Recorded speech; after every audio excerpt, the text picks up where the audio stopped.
Welcome to the Wickedly Smart Women podcast, featuring stellar conversations with emerging and established wickedly smart women. Thanks for joining us today as we celebrate women who are committed, care deeply, and have the courage to take action and create conscious change all around the world. Now here's your wickedly smart host, Anjel B. Hartwell.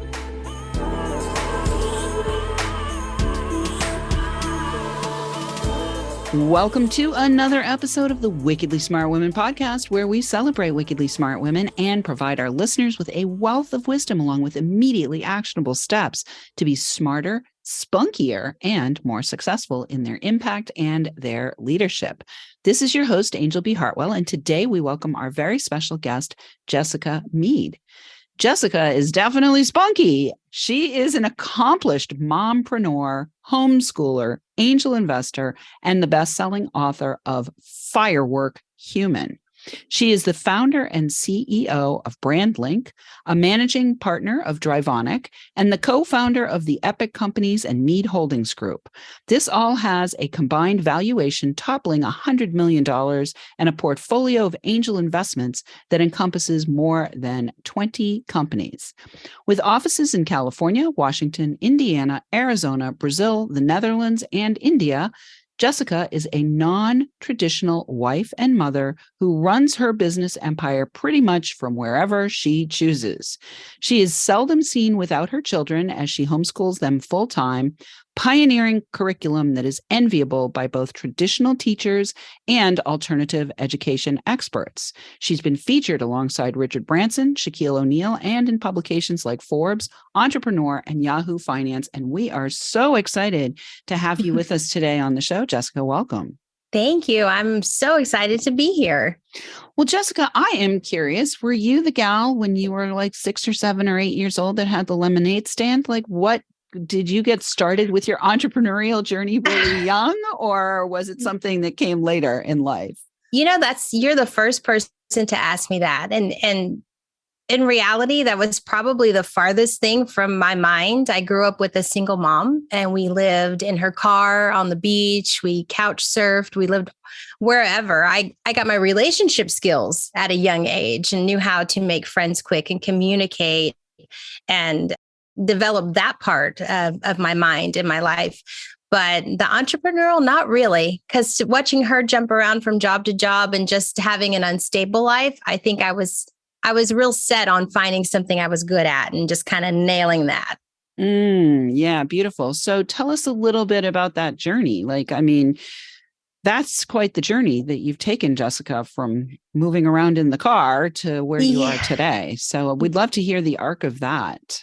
Sure. So first, I want to say that my grandmother, she raised me until I was 5. And I think a lot of the fundamental parts of me as a human being come from my grandmother, who later had a much larger impact on my life. But my mom came and got me when I was 5 to start school in Florida, and she worked multiple jobs. And as a child, you don't really think there's anything wrong with it. You know, you get to live on the beach. That's so cool, right? Mm-hmm. And you're in the car, you meet new people all the time. They call it couch surfing now, but you live in people's homes on and off, right? I went to 7 elementary schools. And then she met my stepfather, and we moved to Texas, where I went to 2 junior highs and then started at one high school and then to another. So we constantly had the unstable movement in our life. We didn't really have a full-time home until I was going into my sophomore year of high school. So I had a very different kind of upbringing. And so when I say I was not going to be an entrepreneur, because when she met my stepdad, they had all these ideas and started all these businesses. And as kids, we would suffer. I'm the oldest of 7. So that kind of also helps you understand that journey as well. And it wasn't anything I wanted for myself or for children or for a husband or for anything. I wanted a different kind of life. And so I went to college. I hit high school doing anything and everything I possibly could. I did FFA, so I raised animals. I did theater program as a thespian. I did the morning talk show. I was in Mu Alpha Theta. I was French club for 4 years. I did, you name it, I tried it because I was like, there's going to be something I'm really good at, and I'm going to go to college and I'm going to just nail it. And I'm going to have this great, steady and stable career. And my life completely changed right after high school. So that obviously where I am now is not that steady one path. Well, in a sense, having that wide variety of experiences and your mom having multiple jobs and all of that actually, in some kind of interesting way, may have set you up to be able to have so many things going on simultaneously in your life. Would that be fair to say? Absolutely fair. It was, I would say, when it was just my mom and I, she had this go-getter mentality. It didn't matter if she had to work 3 jobs. It didn't matter if we had to shower in the showers at the beach. It didn't matter to her. She mixed a good time in, and she was fun, and we sang, and it was different. Our life really changed when she met my stepdad, and whole different conversation. A lot of dark and kind of uncomfortable things moved into our life. So I'll leave it at that. But I did learn to get the most out of situations and the most out of friendships and to make genuine connections with people. And I think it has served me very well throughout my entire life. I will say, as far as networking goes, as far as just with our team, anybody that works for us, our leadership teams, my management style and my leadership style, believe in conscious leadership. I believe it's very important with how you lead. And I think that has served me, that helped shape that. And I know the value in communication and relationships at a different level. So absolutely. Yeah. Well, one of the things that is really just something I want to remark on about you, I'm in a place where I'm having a direct connection with you, but I also want our listeners to feel what I'm feeling. You feel very humble to me. For somebody who's got all of these things going on, there's a humility there that actually I feel very relaxed having a conversation with somebody who's, got $100 million in assets. I mean, I've managed $100 million in assets before in part of my life journey as well. And I've been around people who are very wealthy, who are just jerks. And sure, so me too. it's lovely to, it's just lovely to be in your presence. So I want to talk now about what happened when you left high school and what put you on the trajectory to where you are now. I love explaining this because something I get asked a lot and something that I've written about in articles is how I got into entrepreneurship. And honestly, I entered into this world basically kicking and screaming. I have so much head trash from how I was raised and watching my siblings suffer. I went from high school to college. I did as many dual enrollment classes. I did everything I could. So basically entered college as a sophomore, which was really great for me because I never finished college. I could go back. I have basically a year left, but it's one of those things where I've thought about it so many times over the last 20 years and it didn't serve me. And I truly believe in do what serves you and your family and your lifestyle best. But anyway, so when I went to college, I was also acting around town at little theaters. And I met my business partner and my husband. We've been in business together for almost 24 years, and we've been married for 21.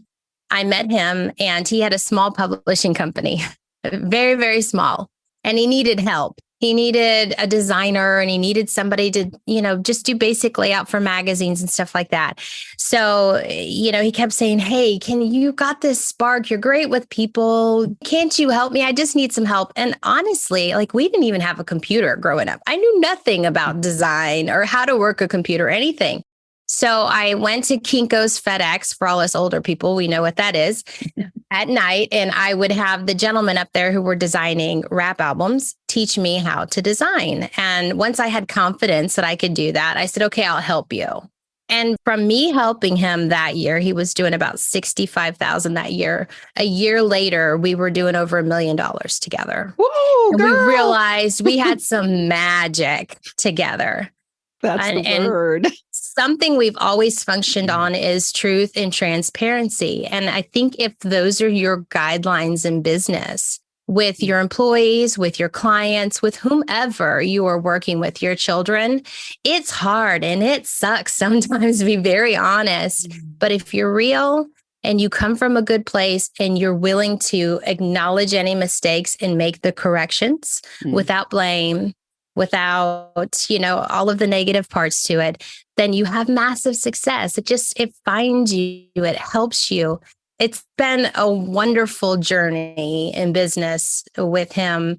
And had he not kept asking me, I could very well be a theater teacher or a psychologist at this point. And I think all of those things are great. I would have thrived, but I probably wouldn't be where I am today. So, well, one of the things I often ask my guests is, was there a divine intervention? So it sounds like this guy was the divine intervention. Yeah, I would say that. Absolutely. Changed the course of your life path. So what I'm hearing though, also, Jessica, is there was something in you that was, even from a young age in high school, doing all the things. Like you could have been, traumatized by your childhood, but what you did was you instead tried all the things. So I'm curious, was there somebody who influenced you, whether it was a teacher, maybe your grandmother, maybe a guidance counselor, who said, Jessica, do all the things, try all the things? Or was that an internal motivation for you? I think you're going to make me a little emotional. Because another question no one's ever really asked me. So I'm going to tell you, I'm thinking about this. My first thought, and I always go with my first thought, and it would be for the survival of my siblings. I would be in school. I made sure I was at a college not super far away so I could go back on weekends, keep them with me on weekends. Matt would go pick them up. It was rough, and being the oldest and moving off was probably one of the hardest things for me to do. And my goal was to ensure that I could be the right kind of older sister. Often throughout my childhood, I was more of a mom. So, it's one of those things. We'd live in a storage unit and, you use the little, restroom that only had a sink to bathe, and, you're eating in there and you're living in the back of your station. There are just things in our childhood that I had no control over, but I knew that if I could change them moving forward, and I could also guarantee that it would never happen for anybody in my family, the family I was going to make, that was my goal. And I would definitely say my grandmother. When I moved to Florida, she couldn't find us. This is back in the 80s. So she had a private investigator find us.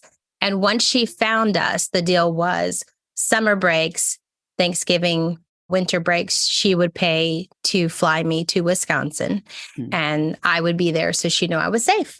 And that I'd start school with clothes and supplies and, whatever I needed.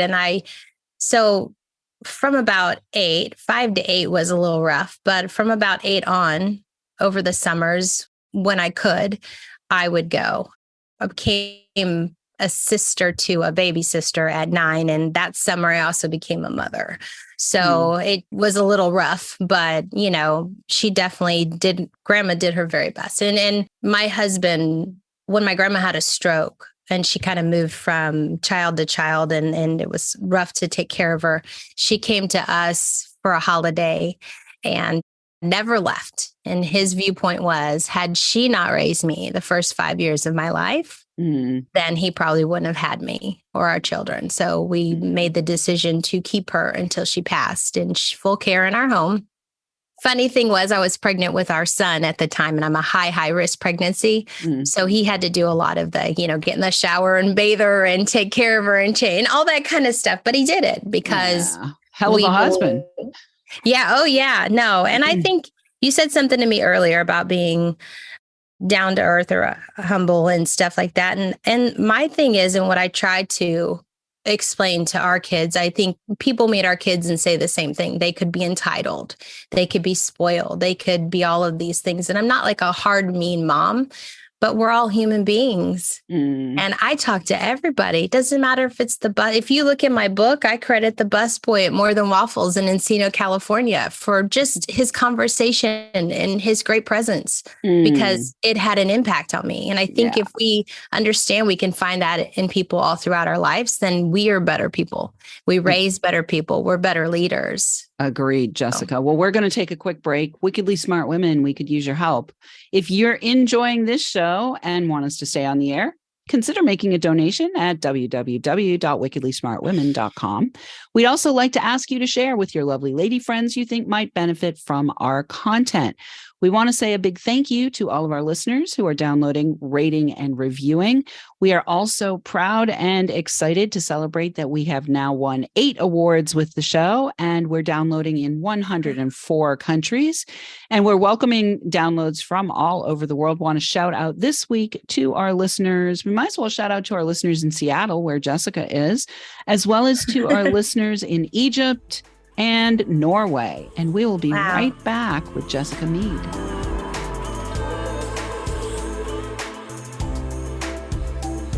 The Wickedly Smart Women podcast is brought to you by the Wealthy Life Mentor. Women, are you on the edge knowing that life is calling you to make a change? Are you ready to be part of the evolution of what it means to be a wickedly smart woman, creating your wealthy life by design? A life that is an extraordinary work of art. Anjel B. Hartwell, the Wealthy Life Mentor, is hired by women in transition. Women just like you who want to break through to their brilliance, become clear on the value of their wisdom, and embody a beauty-filled, balanced life of shameless self-expression. Discover your wealthy life readiness by taking the quiz at quiz.wealthylifementor.com.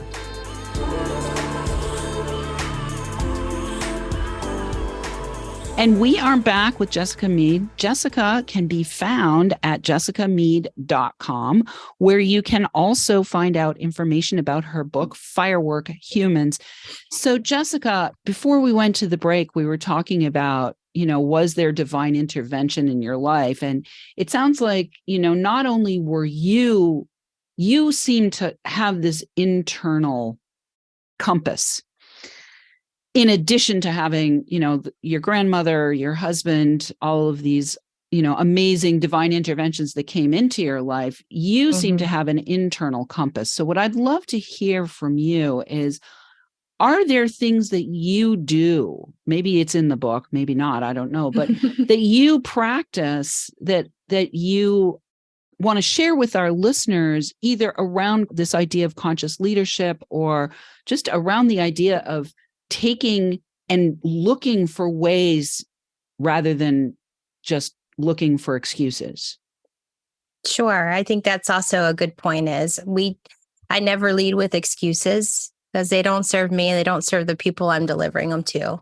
I either made a mistake or I didn't, and I can own it. I will own it every day. I'm probably the goofiest person in any room, and that sort of brings relief to a lot of situations. And I think it's important to allow yourself to be that person. Just be true to who you are. I always have been. I don't care if I have makeup on. I don't. If there's something on me, it doesn't matter. I say something silly. I say a word wrong. I just give myself that grace daily because I think that's extremely important. Something that we've always been very bullish on in our family. And it's also something that kind of drives us as we practice intentional congruence. Everything sort of has a flow with each other. If it doesn't work, then we shed it. With companies, with people, with events, it doesn't matter what it is. That's very important to us because we do have a lot of movement in our life. We have a lot of companies. We have we have sports, we have travel. I'm a homeschooling mom. We have education. A lot of our education we do while traveling. That's very important to us. We want global citizens in our life. We want to raise, humans that have an understanding of the world and not just their current surroundings. So I think some of these are my fundamentals of how I am and how I choose to live. I live a life of intentional design. I know what I want. I allow organic flow and movement in it, but I also, if I feel a certain way about something or something is kind of driving my mind and my heart in a direction, then I give it a voice. I don't ignore it. And it has always done us right. It's always done me right. So beautiful. Well, listeners, I want you to hear a few things that I think are really important for me to highlight here. One is this idea of conscious leadership. And if we had more time, I would spend even more time on the conscious leadership piece. Oh, yes. I love this idea of intentional congruence. And, what Jessica just said about if it doesn't work, we shed it.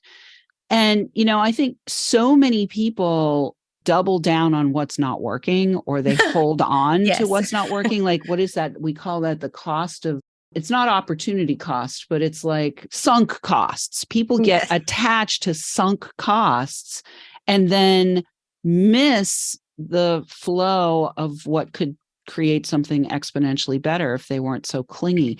So do you have like a practice in your relationship with your husband or your team where you do assessments on like how do you assess whether you're in intentional congruence? Sure. So I've been doing this so long, I check in daily with myself on that. And then I check in, Matt and I will check in with each other, if not daily, definitely once or twice throughout the week, and kind of see where we're at. If we both have a feeling it's causing friction, it doesn't flow right with our family. We are a family first. We do believe in the quality of family life in our businesses. We hire with that in mind. Mm-hmm.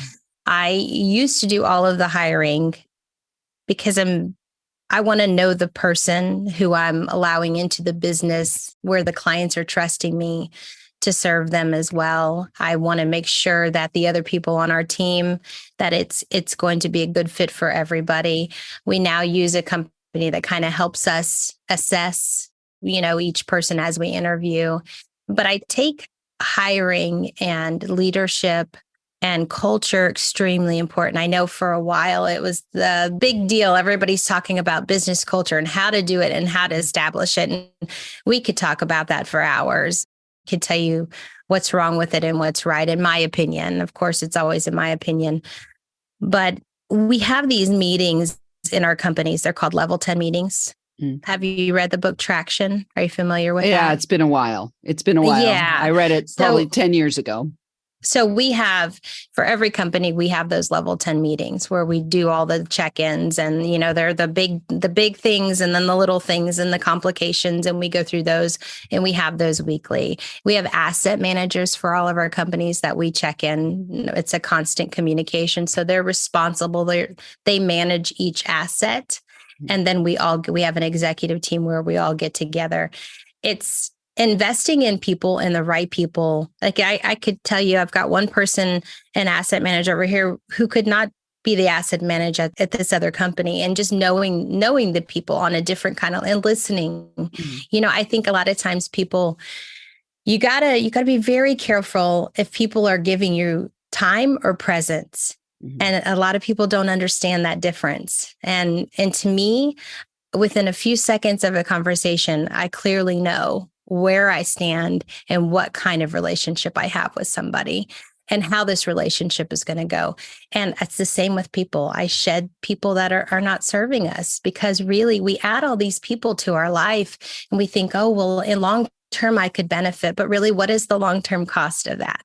Mm-hmm. And what are you giving up in exchange for that? So there's a lot of little things that we do, but we do check in a lot, because the communication is key. You have to have the right kind of communication with everybody that you rely on. Beautiful. Well, I'm a big proponent of serpent medicine myself. I do a lot of shedding, and people sometimes look at me and they're like, what is she doing again?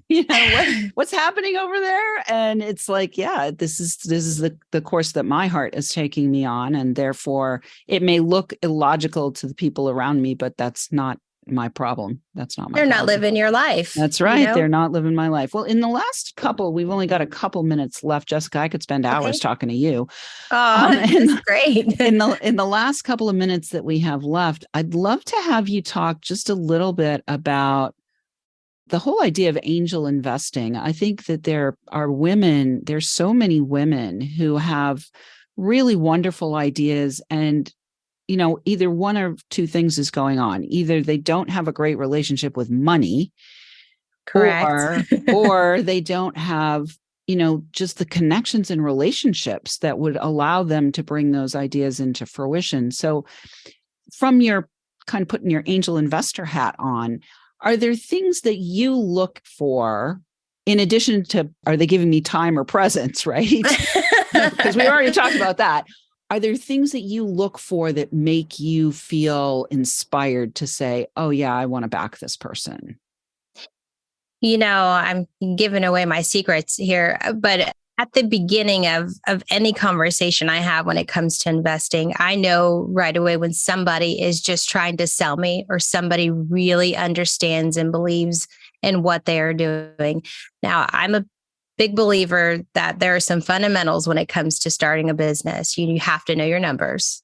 You have to have an understanding of the numbers. You have to have not a solid business plan, but a decent plan of understanding the direction, what it is, who your consumer is, how to get it to market. Is it a service? Is it a product? Like what that means. If you require a lot of equipment, how to source it, how long. So there's so many things that people just go, you know what, I'm going to start this. And they just don't have anything. And at the beginning of that conversation, I have to decide how much time I want to invest in this person. And it sounds kind of crappy, but is this person worthy of that time? Because I understand the value of my time and how I give it away. And my kids get it first. Everybody knows that in my life. My kids get it first. And so, I look at that. But women investors in general, they're undervalued. Women that have ideas for business, they look at it a little different, right? There are other parts that they analyze versus a man. And women are viewed as they're not supposed to be as aggressive and come at you the same way as a man should. And so a lot of times they have a hard time raising their hand and asking. So I'm a little more gracious when it comes to females because I understand all of the obstacles that they've already gone through to even ask. Yeah. So it's hard. And I would say it's on a case-by-case basis. I don't invest in anything that doesn't align with my core values. Sure. That I 100%. But there's some really cool businesses that I have invested in and helped and mentored. I think that's my favorite part is when people are open, because one of the biggest things that we talk about is how we will have a president of a company or a vice president or a sales guy, and they only look through one lens. And there are so many ways to look at any investment, situation, problem, client, and just I can tell if somebody is open to that. Yeah, beautiful. Being able to see that and understand it. Beautiful. Well, the most important thing I heard there was, ladies, if you're looking for angel investment, you have to step up and ask. And so, Jessica, thank you. Courage. So got to have the courage. So thank you so much for being with me today. We are going to have to close. Listeners, we do love feedback. Please let us know what you thought of today's show by calling into our listener line. We'll have that in the show notes. Send in questions or guest suggestions to listeners@wickedlysmartwomen.com. We might even give you a shout out on the show. Thanks for tuning in. Keep your ears open. And remember, you are a wonderful woman. Thanks for tuning in, downloading, and listening. Be sure to rate and review Wickedly Smart Women on Apple Podcasts and share with other women who can benefit from today's episode. Wickedly Smart Women is the premier podcast series for informing, activating, and inspiring the leader who carries profound wisdom and knows that now is the time to welcome wealth. We welcome your feedback and guest suggestions and invite you to subscribe to our mailing list to be notified of each new episode at wickedlysmartwomen.com.